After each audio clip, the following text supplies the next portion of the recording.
और हमारे लिए चांदना अधिकारियों ने मंत्रियों ने नहीं करा अभी तक। वहाँ के लिए क्या कहा मैंने? जी जी जी, मैं समझ रहा हूँ। अब हम सोच रहे कि ये मोहम्मद चांदना दिखावा तो हम वहाँ जाऊँगा। नमस्कार, मेरा नाम है राजेश पांडे और आज मैं जा रहा हूँ बकरोटी गांव की ओर। और ये गांव पड़ता है टिहरी जिले में। और मैं आपको दिखाऊंगा कि इस गांव का रास्ता कैसा है। और ये देखिएगा, ये मेरे साथ चलिएगा इस गांव में। और बहुत पहाड़ी रास्ता है और जंगल से होकर जा रहा है।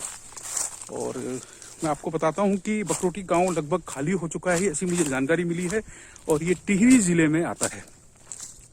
और मैं जंगल से होता हुआ जा रहा हूं। और यह भी जानकारी मिली है कि बकरोटी के काफ़ी संख्या में लोग पलायन करके देहरादून जिले के रानी पोखरी के पास डांडी स्थित गांव के ही नज़दीक रेड़ा नाम की एक जगह पर, जिसको गांव कहा जाता है, वहां पहुंच गए हैं।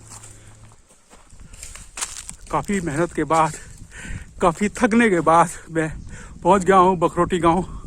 और बकरोटी गांव बस नज़दीकी है। और ये देखिएगा, आपको कुछ बिल्डिंग्स दिखाई दे रही हैं, कुछ भवन दिखाई दे रहे हैं। और ये बकरोटी गांव पहुंच गए हैं। और ये देखिएगा बकरोटी गांव की ओर आने वाला रास्ता। और हम अब बकरोटी गांव में हैं। थोड़ा सा आगे की ओर चलेंगे। देखिएगा, यहाँ पर ये देखिए पेड़ों की डांट लगाकर कुछ सीढ़ियाँ सी बनाई गई हैं। ये देखिएगा, मैं आपको दिखा रहा हूँ, बहुत नज़दीक से दिखा रहा हूँ। ये देखिएगा, बकरोटी गांव पहुँच गए हैं। और मेरी तो सांस फूल रही है भाई, मुझे पानी चाहिए। थोड़ा सा और ऊपर की ओर बढ़ रहा हूँ। शहर में रहते हैं ना, तो इसलिए गांव की चुनौतियों को नहीं जानते हम लोग। इसलिए मैं अक्सर कहता हूँ कि गांव के बारे में कुछ तय करना है तो गांव पहुंचकर ही किया जाए, गांव तक जाकर ही किया जाए, वहाँ की स्थिति को देखा जाए, वहाँ की समस्याओं को समझा जाए। तो हम लोग अब गांव की ओर पहुँचे। ये गांव लगभग खाली है, अभी तो मुझे कोई दिख नहीं रहा है। ये देखिएगा, ये एक पुराना घर है। जिसने ये घर बनाया होगा शुरुआत में, तो बड़े चाव से, बड़े रुचिपूर्ण तरीके से अपने अपने घर बनाए होंगे। कभी ये आंगन भी चहल पहल होती होगी, गुलजार रहते होंगे। और कितना सुंदर लग रहा है। देखिए, सीमेंट ब्रिक्स से शायद ये बनाए गए हैं। देखिए, ये बिल्कुल खाली है, एकदम खाली है। हम एक निर्जन गांव में पहुंच गए हैं। इसको कहते हैं पलायन। और ये पलायन मजबूरी का पलायन है।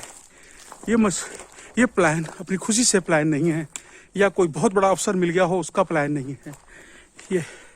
ये जिंदगी को आगे बढ़ाने के लिए पलायन है। देखिए, पूरा गांव खाली है। बड़े शौक से बनाया होगा, जिसने भी ये घर बनाया होगा, जिन लोगों ने, जिनके घर होंगे, उन्होंने बड़े शौक से अपने घरों को बनाया होगा। देखिए, दरवाजे निकाले हैं और पूरा गांव खाली है।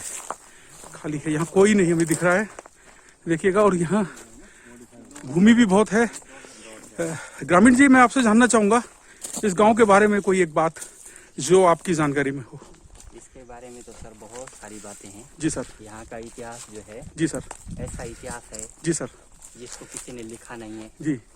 और आज कोई जो है, जी सर, पढ़ेगा तो यकीन भी नहीं करेगा जी जी, कि ये बकरोटी थोड़ा सा, हाँ जी जी, टिहरी जिले का जी जी, ऐसा गांव है जी जी, जो कि किसी जमाने में आदर्श गांव कहलाता था। ओह जी, इस गांव की ये विशेषता थी जी सर, कि इस गांव में जी जी, मदिरा पान, जी जी, मांसाहार, जी जी, गुटखा खैनी, जी। बीड़ी, तंबाकू, इस गांव का कोई भी व्यक्ति नहीं पीता था। बहुत अच्छी नशा बात। मुक्त ये गांव था। जी जी, और इस गांव के इतिहास की जब बात होती है, जी जी, तो स्वर्गीय बलदेव प्रसाद जोशी जी जी थे, जी, जो कि यहाँ से थानों में मेला लगता था उस जमाने में भी। जी सर, जी सर, तो विद्यार्थियों को 10-10, 12-12 की टोली बना करके, जी सर, उनको खादी के कपड़े पहना करके जी सर, ले जाते थे। हाथों में जो जी। है, गत्तों पर जो है, जी। डंडी पर जो है नारे लिख करके, जी। मद्य निषेध, धूम्रपान मत करो, जी जी, इस प्रकार की अलग जगाते थे। जी जी, और घर में वो लोग चाय तक नहीं पीते थे जी जी, उस समय भी। जी। और नशे का तो इस पूरे गांव से कोई लेना देना नहीं था। जी आदर्श गांव ये समझा जाता जी। था।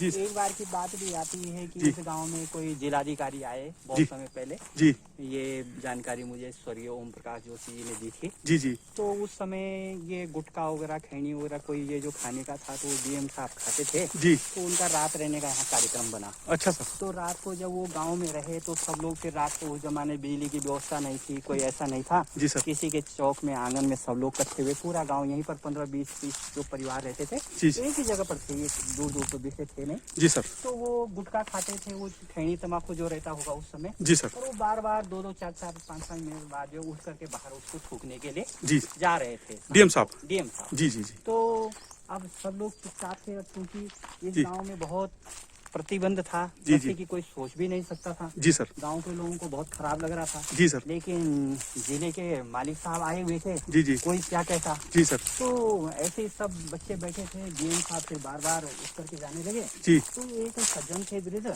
जी। ओम प्रकाश जोशी जी, जी जी उन्होंने कहा कि जो बच्चे बैठे हुए थे जी जी कि जैसे कि एक कहावत भी है कि कहना बेटी को हाँ। और सुनाना बुआरी को हाँ हाँ हाँ हाँ है, हाँ हाँ वो में बेटी कर सुनो बुआरी। हाँ हाँ तो उन्होंने जो बच्चों से कहा, जो बच्चे वहाँ पर बैठे हुए थे, जी जी कि अरे बेटा हैं, तुम क्या देख क्या रहे हो, हाँ एक कटोरा लाओ ना और कटोरा ही रख दो यहाँ पर। कह दिया जी, कि जी। मतलब जो है कि डीएम साहब इसी में थूके हैं, हाँ, हाँ, जो है हाँ, हाँ, मतलब ये व्यंग्य था। हाँ हाँ हाँ तो डीएम साहब को ये बात जो है, पढ़ा लिखा व्यक्ति है, समझदार व्यक्ति जी है, जी जी सांकेतिक भाषा में समझ गया। जी जी उन्होंने जो जेब में रखा गुटखा था वो भी सब फेंक करके उसी दिन जो है त्याग दिया। फेंक करके बहुत बढ़िया बात गए है। वहाँ से। जी जी तो ये बात है सर, ये हाँ, सलाम है ऐसे अधिकारी को। जी जी पूरा गाँव जो है। जी। अच्छा मैं एक चीज देख रहा हूँ सर, ये कि ये सफेद सफेद सा ये क्या हल्दी है सर? ये सर पूरे ये खेतों में जो आगे तक आप देख रहे होंगे, जी सर। ये हल्दी है। अच्छा यहाँ के जो परिवार नीचे रेड़ा जहाँ बोलते हैं बीरपुर बड़कोट है, जी सर। जो लोग वहाँ बस गए हैं, जी, जी। वो इन खेतों में इस हल्दी को लगा करके छोड़ देते हैं। जी, जी। और 3-4 साल में जब मन होता है तब निकालते हैं, जी। क्योंकि इसको जंगली जानवर कोई नुकसान नहीं पहुँचाता है। जी, सुअर जी। है, बंदर है, जी जी इसको कोई नुकसान नहीं पहुँचाता है। जब 3-4 साल में बहुत अच्छी हो जाती है जी जी और बाजार में कीमत भी अच्छी मिलती है, जी। तो वो लोग इसको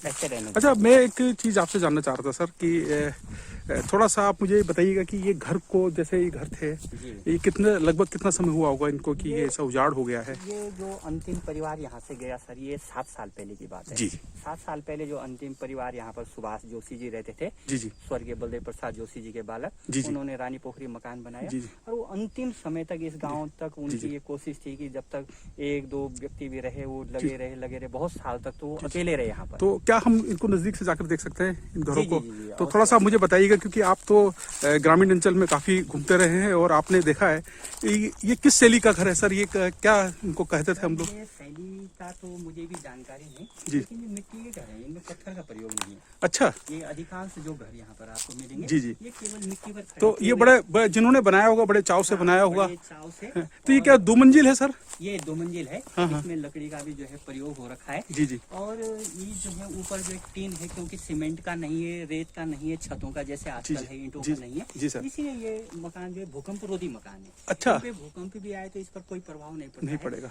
तो और ये बाउंड्री की है सर? ये उस जमाने की जो है, ये खंडर का वो है सर, हाँ हाँ ये जो एक खंडर है उस जमाने का भी। जी सर। तो आगे इसका भी आगे रहा होगा, जी सर। इसलिए खंडर दिखाई दे रहे हैं। जी सर। और बड़ा सुंदर गांव होगा सर जब यहाँ चहल पहल होती होगी। जी जी। और ये इसकी शाम, इस गांव की सुबह और शाम कितनी शानदार रहती होगी सर। और लोग केवल संसाधन नहीं है और रोजगार के साधन नहीं है, आजीविका उपार्जन की कोई गतिविधि नहीं हो पा रही होगी, इसलिए लोग अपने घरों को छोड़कर चले गए, नहीं सर? यही वजह रही होगी।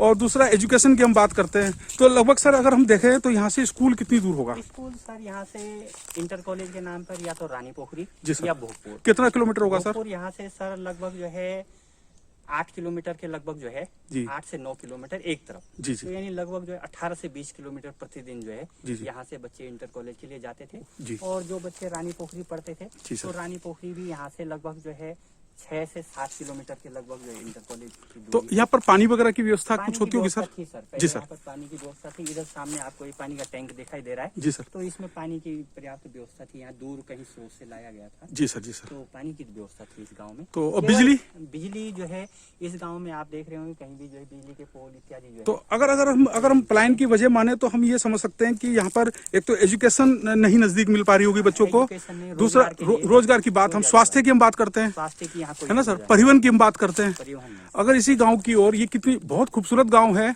और इसको टूरिज्म डेस्टिनेशन के रूप में भी, इसको होम स्टे के लिए भी इसको हम लोग मतलब इसको डेवलप किया जा सकता था, नहीं सर, अगर सड़क बन जाती। सड़क बन जाती तो अब आज जी सुना जा रहा है कि सड़क आ रही है कुसरेला, जो नीचे जी। क्षेत्र जहाँ से हम आए, जी लगभग 2 से 3 किलोमीटर के दायरे में होगा, 2.5 किलोमीटर के जी जी। दायरे में। तो अब सुना है कि कुसरेला से जो तो रास्ता जी। कटने वाला यहाँ, तो ये जिला मुख्यालय दूर होने की वजह भी हो सकती है कि लोग अपनी समस्या लेकर दूर नहीं जा सकते। जिला मुख्यालय भी दूर और ये टिहरी जनपद का है। जी। इसकी अपेक्षा तो यहाँ से जो है डोईवाला ऋषिकेश लोगों को नजदीक पड़ता सर। तो यहाँ से नरेंद्र नगर तहसील जाना, जी जिला मुख्यालय जो है टिहरी जाना, जी सर। तो टिहरी यहाँ से जिला मुख्यालय जो है बहुत दूर था। जी जी। इतने में तो देहरादून के 3-4 चक्कर जो है कम से कम लग काटे जाते जा सकते लग थे। जाते। तो ये भी जो है इसका जी सर। कारण रहा है पलायन का। और ये सब सामने जो हम देख रहे हैं वो क्या है सर? ये पोखर लग रहा है मुझे तो कोई। ये तो सामने जो बगीचा दिखाई दे रहा है सर, जो पेड़ जो है ये अमरूद का पेड़ है सर? ये अमरूद के पेड़ है। हाँ, हाँ। अमरूद है, ये और आम है। हाँ इधर आगे भी आम है,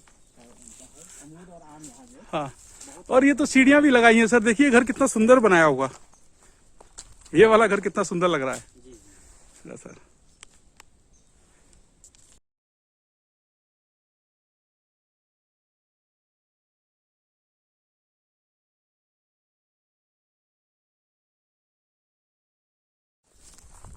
हम लोग बकरोटी गांव के खेतों को देख रहे हैं और ये गांव बिल्कुल निर्जन हो रखा है, यहाँ कोई व्यक्ति नहीं रहते हैं।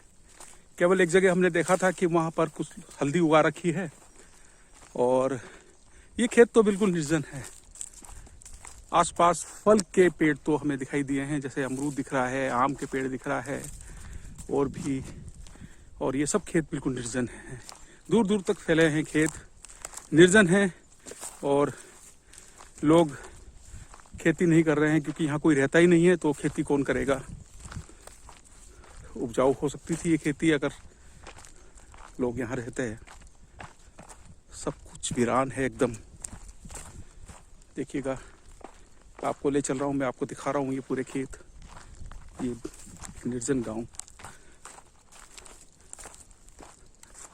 देखिएगा, रास्ता ही बड़ा दुरूह था, हम लोग आ गए। हम लोगों ने देखना चाहा कि आखिर पलायन कैसे होता है, क्यों होता है, सबसे बड़ा सवाल है पलायन क्यों होता है। और ये तो टिहरी जिले का हिस्सा है, देहरादून राजधानी इससे नज़दीक है और बिल्कुल पिन ड्रॉप साइलेंस है। और अगर कुछ सुनाई दे रहा है तो पक्षियों की आवाज़ सुनाई दे रही है। नेचर की गोद में हम लोग हैं इस समय। और आप ही देखिएगा कि ये खेत है और इन खेतों में थोड़ा सा आगे देखिएगा तो यहाँ पर भी मैं आपको दिखाता हूँ, हल्दी उगा रखी है और छोड़ दिया है इसको, क्योंकि कहा यह जाता है कि अगर हल्दी, क्योंकि जानवरों से भी सुरक्षा करनी है खेती की, और हल्दी जानवर नहीं खाते, जंगली जानवर हल्दी नहीं खाते, इसलिए इसको किसी ने नुकसान भी नहीं पहुंचाया है। बड़ी सुंदर जगह है। सामने में आपको, अरे ये एक कुछ बिल्डिंग दिखाई दे रही है मुझे, मैं उस बिल्डिंग की तरफ आपको लेकर चलता हूँ। देखिएगा, थोड़ा सा तेजी से चलना पड़ रहा है मुझे, थोड़ा सा दूर है। ग्रामीण जी तो वहाँ तक पहुँच गए हैं। देखिए,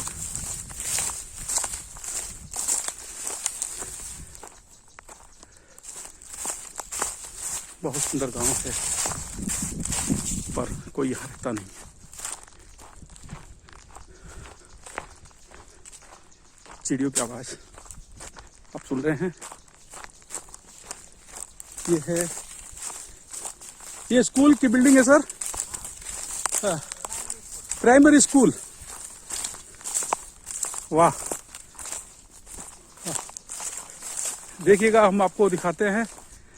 यहाँ पर कुछ मीठा सा है, देखिए, बेसिक पाठशाला बेपा बखरोटी टिहरी गढ़वाल। देखिए, इस स्कूल में अब कुछ, देखिए बिल्डिंग का हाल बड़ा खराब है। ये मैं आपको दिखा रहा हूँ स्कूल की बिल्डिंग, अंदर से छत खराब हो चुकी है, खिड़कियां दिखाई दे रही हैं। देखिए पीछे पेड़ दिखता होगा बच्चों को जब स्कूल के कमरे के अंदर से, और बाहर का जो अनुपम नज़ारा है वो कितना खुश करता होगा और बच्चों को प्रेरित करता होगा चलो स्कूल चलें। तो ये देखिएगा खिड़की टूट गई है, सरिये बाहर निकल गए हैं और शायद पेड़ों की जड़ें निकल रही हैं कुछ। ये देखिए पेड़ों ने अपना कब्जा कर लिया है स्कूल की बिल्डिंग पर।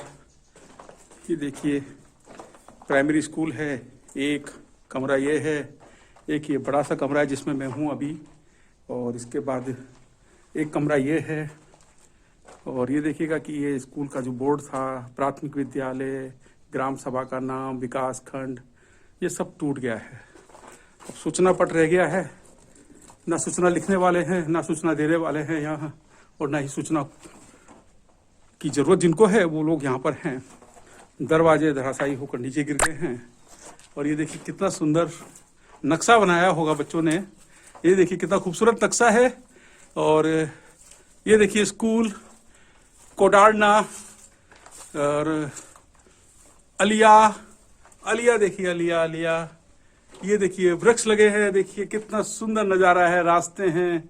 और ये बच्चों ने बनाया होगा या शिक्षक ने किसी बनाया होगा, और कितने चाव से, कितनी रुचि के साथ बच्चों को जानकारी देने के लिए ये बनाया होगा। अब यहाँ कोई है ही नहीं। हाँ, अब ये बोर्ड बड़ा काम का है। सभा की जनसंख्या, ये ग्राम सभा की जनसंख्या होगा, और इसमें ये लिखा हुआ है मकान क्रम संख्या, मकान 138, 132 पुरुष महिला सॉरी, ये पुरुष महिला सॉरी, हाँ पुरुष महिला 138 पुरुष, 132 महिलाएं, 270 टोटल हो गया। नहीं सर, और ये छोटे हाँ ग्राम सभा के हाँ छोटे गाँवों की संख्या है, और ये टोटल है 774, 774। तो अच्छी खासी जनसंख्या है इस ग्राम सभा की। ये स्कूल की बिल्डिंग से हमें पता चल रहा है। कहा जाता है कि स्कूल पढ़ाता है, और स्कूल ने आज भी हमें एक इन्फॉर्मेशन दी है। ये भले ही बदहाल स्थिति में है, बदहाली में स्कूल है, लेकिन ये हमें इन्फॉर्मेशन दे रहा है, ये हमें जानकारी दे रहा है कि यहाँ की जनसंख्या कितनी रही होगी।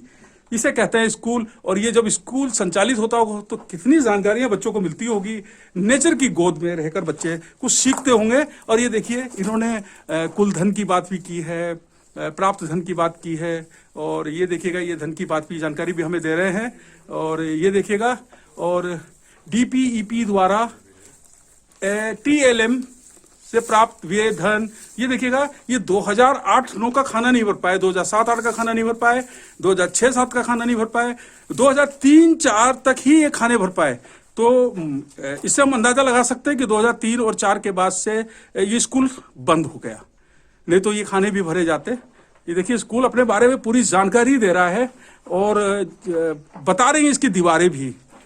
तो मैं अक्सर कहता था कि स्कूल की दीवारें भी पढ़ाती हैं, यहाँ स्कूल की दीवारों ने भी बहुत सारी जानकारी हमें दी हैं। और यहाँ देखिएगा ये बोर्ड है स्कूल का, और ये सुना है, ये इंतजार कर रहा है कि किसी दिन आकर कोई मुझ पर कुछ लिखे और मैं बच्चों को पढ़ाऊं। और मुझे नहीं लगता कि अब इस स्कूल में बच्चे आएंगे, ये गुलजार होगा, क्योंकि वो तो अब आगे की ओर निकल गए हैं, वो पलायन कर गए हैं यहाँ से। अब तो सरकार ही चाहेगी कि इस पलायन को वापस रिवर्स कर दिया जाए गांव की ओर, और इससे फायदे भी होंगे, इसमें संभावनाएं हैं। हम केवल समस्याओं को गिनाने की बात नहीं करते, हम संभावनाओं पर भी बात करते हैं। यहाँ पर टूरिज्म बढ़ सकता है सड़क अगर बन जाए, क्योंकि बहुत खूबसूरत है ये गांव। और यहाँ से सनसेट, सनराइज देखेंगे। ये प्राथमिक विद्यालय अखरोटी स्कूल है, और स्कूल का ये परिसर है, कितना सुंदर परिसर रहा होगा, है ना सर। और ये देखिए पेड़ दिख रहे हैं चारों तरफ। मैं तो इस स्कूल में आज मुझे एडमिशन दिला दीजिएगा, मैं पढ़ूंगा, और क्लास 1 में ही एडमिशन दिला दीजिएगा, मैं पढ़ने जरूर आऊँगा, मुझे अच्छा लग रहा है। और सबसे अच्छी बात यह है कि रुचिपूर्ण शिक्षा सरकार ने शुरू की है, शिक्षक बड़ी मेहनत कर रहे हैं, और प्रकृति की गोद में पढ़ाई हो तो उसका आनंद ही कुछ और है। फिर आगे हाँ, मैं ग्रामीण जी मैं आपसे एक जानकारी चाह रहा था। आप शिक्षक हैं, तो आपको ये महसूस हो रहा है यहाँ आकर कि यहाँ पर जो पढ़ाई के लिए जो संसाधन हैं, जो प्रकृति की जो रिसोर्सेज हैं, वो सब चीजें यहाँ पर अवेलेबल हैं। सर यहाँ तो प्रकृति की गोद में, यहाँ तो किसी दूसरे संसाधन की जरूरत ही नहीं है। जी सर। यहाँ तो गर्मियों में पेड़ के नीचे बैठ करके जो पढ़ाने का आनंद मिलता, जी सर। तो वो तो जो है स्वर्ग के सुख से भी जो है बड़ा सुख है। तो वो बच्चे ज्यादा सीखते हैं सर। बच्चे ज्यादा प्रकृति के गोद में जो है हाँ, बच्चे ज्यादा सीखते हैं। अच्छा, ये स्कूल देखिए, इसकी दीवारें पढ़ा रही हैं सर, बता रही हैं, इन्फॉर्मेशन दे रही हैं, नहीं थे सर? तो बहुत अच्छा लगा सर। अभी और जानकारी हम आपको देंगे। ठीक है सर, थैंक यू। अभी हम आपके साथ जानकारी साझा कर रहे थे बखरोटी के प्राथमिक विद्यालय की, जो गांव में बना हुआ है और अब वहां पर कोई नहीं रहता उस गांव में, तो इसलिए स्कूल भी बंद हो गया और उसका जो भवन है स्कूल का वो खंडर में तब्दील हो गया। पर स्कूल कहाँ चुप रहने वाला था, स्कूल ने भी बच्चों के साथ प्लान करना जरूरी समझा और सरकार ने बखरोटी का स्कूल यहाँ पर बना दिया है। और ये देखिएगा, ये स्कूल है राजकीय प्राथमिक विद्यालय बखरोटी, जिला टिहरी गढ़वाल, क्षेत्र विकास खंड नरेंद्र नगर, फकोट। इसकी स्थापना 1978 में बताई है, जबकि इस बिल्डिंग को देखकर नहीं लगता कि इसकी स्थापना 1978 में यहाँ की गई थी। स्थापना वहीं हुई होगी 1978 में जहां हमने आपको पहले दिखाया था, जो बिल्डिंग अब खंडर में तब्दील हो गई है। अब ये स्कूल भी सड़क की ओर प्लान कर गया। और देखिएगा, हमने आपको वो नक्शा दिखाया था उस बिल्डिंग में जो जीर्ण शीर्ण हो रखी है। और ये पढ़िएगा, सेवित ग्राम बखरोटी कुसरेला का नजरिया मानचित्र। नजरिया मतलब नक्शे की हम बात शायद हो रही है। ये बता रहा है कि कहाँ पर वन क्षेत्र है, कहाँ पर जंगल है, कहाँ से रोड आ रही है। ये देखिएगा, देहरादून मोटर मार्ग, ऋषिकेश मार्ग, वन चौकी कुसरेला चेक पोस्ट, नरेंद्र नगर मार्ग, जंगल क्षेत्र बखरोटी कुसेला, ये सब चीज़ें बता रहा है कि कहाँ पानी का नल है, कहाँ पर राजकीय प्राथमिक विद्यालय है, कहाँ पर बड़कोट है, ये सब आपको बता रहा है। और इसमें ये क्लास 1, 2, 3 है। समग्र शिक्षा अभियान के तहत शायद ये बिल्डिंग बनी है और बहुत सुंदर स्कूल है। तो कुल कहने का मतलब ये है कि ये स्कूल भी जो है बच्चों के साथ प्लान कर गया, क्योंकि स्कूल का काम पढ़ाना है और शिक्षा को वो अनवरत जारी रखना चाहता है, इसलिए स्कूल भी बच्चों के साथ सड़क की ओर आ गया। और देखिएगा कि ये कक्षा कक्ष का जो निर्माण हुआ है, इसका बखरोटी में कक्षा कक्ष निर्माण 2019-20 कृषि मंत्री उत्तराखंड सरकार की निधि से निर्मित है, प्राथमिक विद्यालय बखरोटी। और ये दैनिक छात्र पुस्तिक विवरण है, हालांकि यहाँ अभी कुछ लिखा नहीं गया है। लॉकडाउन चल रहा था शायद, तब से ही स्कूल भी बंद होगा। उम्मीद है कि यहाँ पर चहल पहल होगी जल्द ही। तो ये था बखरोटी का स्कूल का, बखरोटी कुसरेला स्कूल का नया भवन। बहुत शानदार है। बच्चों, आप सबको बधाई कि आपको एक नया स्कूल मिल गया। आप जहाँ रहोगे स्कूल आपके साथ रहेगा, शिक्षा आपके साथ रहेगी। शिक्षा का क्रम नहीं टूटना चाहिए, शिक्षा तो अनवरत रहनी चाहिए। तो ये थी जानकारी। धन्यवाद। नमस्कार, अभी हम मुलाकात कर रहे हैं कोडारना ग्राम पंचायत के पूर्व प्रधान जी श्री बुद्धि प्रकाश जोशी जी से। जोशी जी वर्तमान में बड़कोट माफी क्षेत्र में रह रहे हैं और हम जोशी जी से ये जानना चाहेंगे कि सर, वो गांव कैसा था उस समय जब आपने इस गांव को जिया है, जब आप उस गांव में रहते थे तो उस समय आप कैसा महसूस करते थे सर? हम उसमें सबसे प्रथम बात ये है कि हमारे पूर्वज वहाँ रहे जी, और बड़े आस आराम से रहे और कोई दिक्कत वहाँ हमें नहीं हुई। पर उसके यातायात के साधनों के कारण, बच्चों की पढ़ाई के कारण, तो वहाँ मैंने सन 1978 में मैंने वहाँ प्राइमरी विद्यालय खुलवाया और वो 22 साल प्राइमरी विद्यालय चला। उसके बाद फिर धीरे धीरे लोग जो हैं, कोई सर्विस के लिए उतरे नीचे, तो कोई भूमिकंप की वजह से निकले, कोई कैसे निकलते किसी की पहले की ज़मीन ना रही, वहाँ मकान बना लिए देहरादून में यहाँ। तो उसके बाद वो गांव जो खाली हो चुका और हम यातायात का साधन वहाँ अब कृषि इस दफा कृषि के मामले में बहुत व्याकुल है। हमारी वहाँ बहुत हल्दी लगी हुई है। अब और फसलें बहु तो जानवर खा लेते हैं। अच्छा, आने जाने के लिए बीच रास्ते में जंगल पड़ता तो जंगली जानवरों का खतरा रहता बहुत, इसलिए वहाँ अकेले 1, 2, 4 सब परिवार रहना बड़ा मुश्किल हो गया। तो इसलिए वहाँ से सभी लोग प्लेन में उतर गए और बच्चों की शिक्षा दीक्षा के लिए, नहीं समझे? जी जी। हाँ, पानी की लाइन अभी वहाँ लगी हुई है, वो भी मैंने लगवाई थी, पर उसका भी हम अभी बिल दे रहे हैं, उसको मान रहे हैं। हमने लगवा रखे, हमने जो हमारे बिल आते थे वो बरकरार आज भी है। अच्छा, हाँ ठीक। हम उसको छोड़ना नहीं चाह रहे, हम तो वहीं जाना चाह रहे हैं। वैसे अगर वहाँ यातायात का साधन हो जा, वाहन वगैरह चल जा, अब जंगली बैल कोई रखता नहीं, अब ट्रैक्टर ट्रॉली चल जाती तो आज फसल हम पूरी बोते और वहाँ निवास करते। जी, नहीं समझे आप? जी जी जी।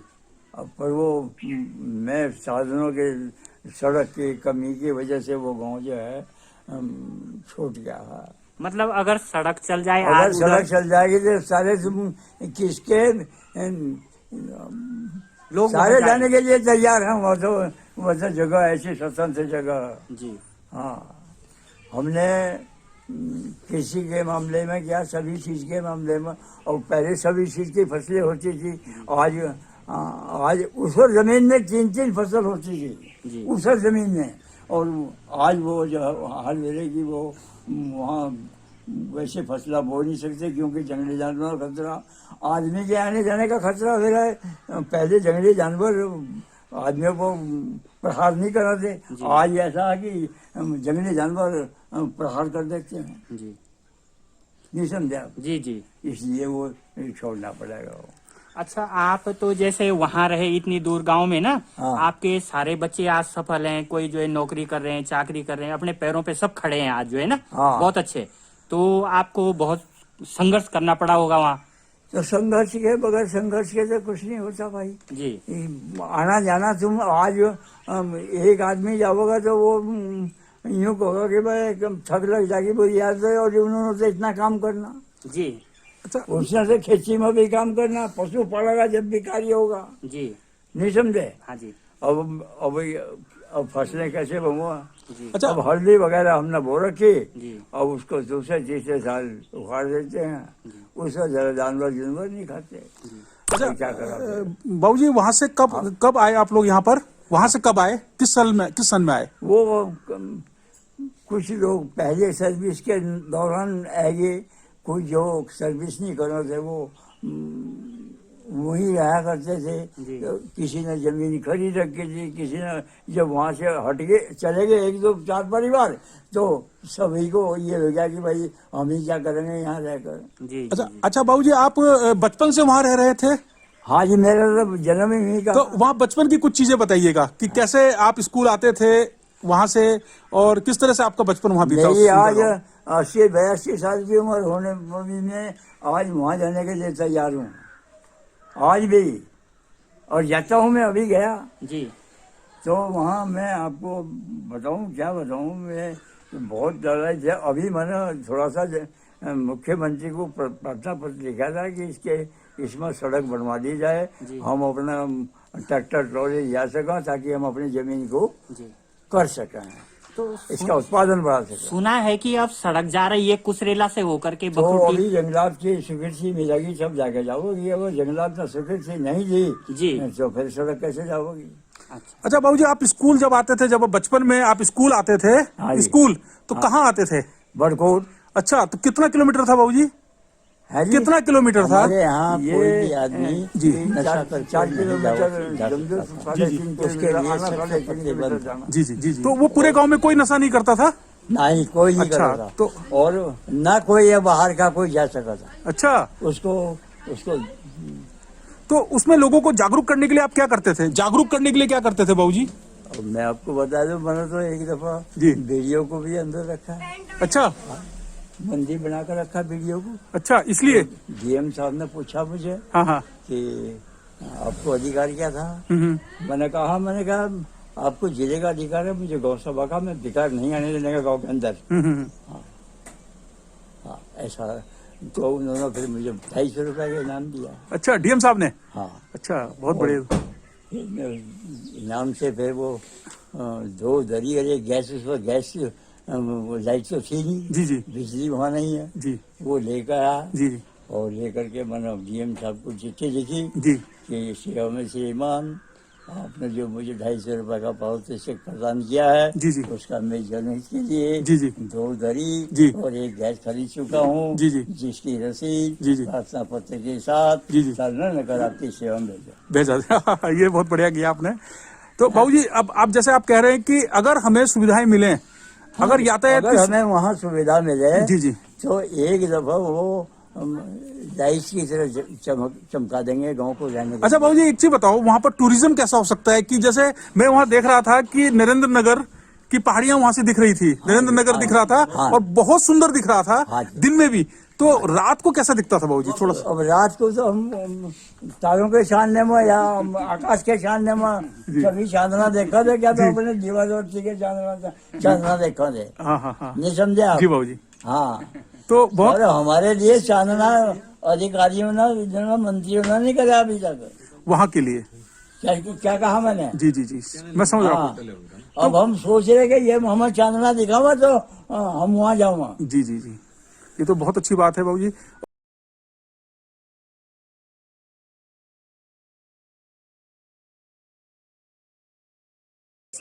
मैं मदन मोहन जोशी मूल रूप से जो बखरोटी गांव का रहने वाला हूँ। बखरोटी गांव जो है वो टिहरी के अंतर्गत आता है, पट्टी धमानसियों में है। वर्तमान समय में जो हूँ मैं जूनियर हाई स्कूल में प्रधानाध्यापक पद पर कार्य कर रहा हूँ। हम शुरू से बखरोटी गांव में पढ़े हैं। बखरोटी गांव से हमने स्कूल में शिक्षा ग्रहण की है और पहाड़ी क्षेत्र था। हम छोटे छोटे बच्चे थे और हमारे घर से स्कूल जो है डिस्ट्रिक्ट देहरादून में जो 3 किलोमीटर 3.5 किलोमीटर दूर था और हम नंगे पैर जो है अपने गांव से स्कूल जाते थे पढ़ने के लिए। कहाँ पर सर आते थे आप? तो बरकोट में आते थे, जो डिस्ट्रिक्ट देहरादून में पड़ता है। जी जी। तो उस समय हमारे गांव में जो है विद्यालय की कोई सुविधा नहीं थी। जी सर। तो बच्चों को जो है बड़ी कठिन परिस्थितियों से में रह करके बच्चे वहाँ से पढ़े। तो बीच में 2 नाले पड़ते हैं जी, और बरसात में नालों का जो सामना करना पड़ता था। गांव के लोगों को बुलाया जाता था और गांव के लोग हमको जो है क्रॉस कराते थे नाले। और उन असुविधाओं में भी हमने जो है स्कूल नहीं छोड़ा और अपनी शिक्षा को जो है आगे चालू रखा। उसके बाद जो हम भोगपुर पढ़ने के लिए गए। हमारे गांव से भोगपुर जो है 6, 6.5, 7 किलोमीटर दूर है। 7 किलोमीटर जाना, 7 किलोमीटर आना, 14 किलोमीटर रोज हमको सफर करना पड़ता था। और उन कठिन परिस्थितियों का सामना करते हुए हमने अपनी शिक्षा को ग्रहण किया, अपनी शिक्षा को आगे बढ़ाते चले गए और आज जो मैं शिक्षक के पद पर जो कार्यरत हूं। बहुत अच्छी बात है सर। मैं एक जानकारी आपसे चाह रहा था कि आज हम बखरोटी गांव गए। हाँ जी। और लगभग 3 किलोमीटर हमने चढ़ाई चढ़ी। हाँ जी। और मेरी तो सांस फूल गई सर वहां जाते जाते। हाँ जी। तो मैं देख रहा था कि एक ऐसा गांव है जहाँ कोई नहीं रहता। हाँ जी। तो वहाँ पलायन हुआ है उस गांव से। हाँ जी। तो पलायन के लिए क्या क्या संभावना, अगर पलायन हुआ है, हाँ। लेकिन हम समस्याओं की बात तो हम करते हैं। हाँ जी। लेकिन उस गांव की अगर हम संभावनाओं पर बात करें तो वहाँ क्या क्या संभावनाएं आपको दिखाई देती हैं? संभावनाएं बहुत सारी हैं सर। अगर वहाँ गवर्नमेंट थोड़ा सा ध्यान देती। जी सर। गवर्नमेंट ने बिल्कुल ध्यान नहीं दिया। जी सर। गवर्नमेंट अगर वहाँ ध्यान देती और तो हमारे गांव में जो है सड़क का निर्माण होता, पानी की अच्छी सुविधा हो सकती थी और बिजली की भी अच्छी सुविधा हो सकती थी, तो हमारे गांव का पलायन न होता। तो वहाँ संभावनाएं कैसे, जैसे जैविक खेती कहते हैं कि जैविक खेती की बहुत सुंदर हमारे यहाँ की जो खेती है। जी सर।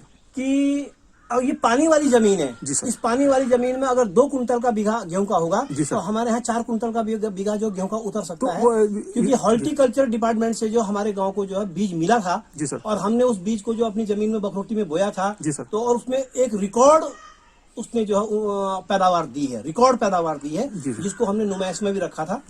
और जब हमारी जमीन वहाँ इतनी उपजाऊ है और इतना मतलब अच्छी जमीन पैदा कर देने वाली है अनाज को, तो क्यों ना हमको वहाँ से गवर्नमेंट की कोई सुविधा नहीं मिली है जैसे पंतनगर यूनिवर्सिटी है, पंतनगर में जो अच्छी खेती होती है, ऐसे हमारे गांव में भी हो सकती है, क्योंकि हमारे गांव में जो जमीन में जो पत्थर नहीं है, मिट्टी मिट्टी है। वहाँ मैं देख रहा था सर कि हल्दी लगी हुई थी आज। हाँ, बहुत अच्छा है। हल्दी जो है एंटीबायोटिक होती है, एक हमारे शरीर के लिए जो है मेडिसिन है जी सर, और बहुत अच्छी पैदावार हल्दी की है। गागले भी हो सकते हैं, अदरक भी होता है, गागले भी होते हैं, और चौलाई भी होती है, धान अच्छा होता है, गेहूं अच्छा होता है, मक्की अच्छी होती है। हमारे यहाँ जो कटहल के पेड़, केले के पेड़, अमरूद के पेड़, आम के पेड़ और संतरे के पेड़, मौसमी के पेड़, ये कागजी बहुत अच्छी होती है। तो इतने सारे फल हमारे गाँव में हो सकते हैं जी सर। तो क्यों नहीं हम जो बगीचा भी हो सकता है, फसल भी अच्छी होती है, और घास के पेड़ भी अच्छे हैं, और दुग्ध उत्पादन भी अच्छा हो सकता है। पर असुविधाओं को देखते हुए हम लोगों को पलायन करना पड़ा। बच्चों के लिए शिक्षा में बहुत ज्यादा दिक्कतों का सामना करना पड़ा, इसलिए बच्चों को पढ़ाने के लिए हमको जो है वहाँ से पलायन करना पड़ा। जब गवर्नमेंट ने हमारी समस्याओं पर ध्यान नहीं दिया तो हमको जो है नीचे आना पड़ा, वहाँ से नीचे आना पड़ा। ये बात तो इसलिए जो है गाँव छोड़ना पड़ा।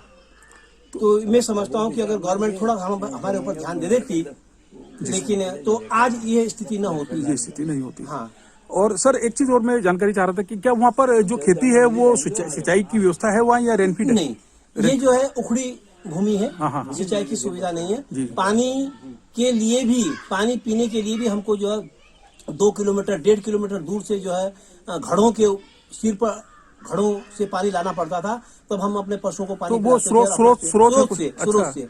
ये तो 1982 में जो है पिताजी ने जो है पानी की व्यवस्था करवाई गवर्नमेंट से, उस समय इंदिरा गांधी प्रधानमंत्री थी जी। तो तब जाकर के हमारे यहाँ पानी आया, और वो भी पानी भी जो है बिल्कुल धीमी गति से। अगर वहाँ सुविधाएं पहुँच जाएं, अगर वहाँ सुविधाएं पहुँच जाए तो आप लोग फिर रिवर्स प्लान हो जाए। बिल्कुल, हमारा घर वहाँ इस समय है जी सर। 3 वाले मकान आपने कच्चे देखे होंगे, कच्चे मकान देखे होंगे। तो हम लोग जो है वहाँ जाने के लिए लालायित हैं जी। अपनी भूमि हमारी देवभूमि है, उत्तराखंड है जी सर। तो उसका कष्ट तो है सर कि प्लान हुआ है तो उसका कष्ट है, लेकिन ये मजबूरी का प्लान है। हाँ, मजबूरी का है, ये मजबूरी का प्लान है जी। ये हमने अपनी स्वेच्छा से नहीं किया। अभी हम मुलाकात कर रहे थे श्री मदन मोहन जोशी जी से, जो शिक्षक हैं, और वो उनका कहना है कि अगर सुविधाएं पहुंचती हैं, यातायात पहुंचता है, सड़क वहां तक बनती है और आवागमन की बहुत अच्छी सुविधाएं हो जाती हैं, तो हम लोग अपने गांव की ओर फिर पहुंचेंगे, अपने गांव में जाएंगे, और संभावनाएं हैं हमारे गांव में, और आजीविका की बहुत सारी संभावनाएं हैं। उन सब पे हम अभी मदन मोहन जोशी जी से बात कर रहे थे। हमसे बात करने के लिए बहुत बहुत धन्यवाद Joshi ji. Thank you. Thank you very much.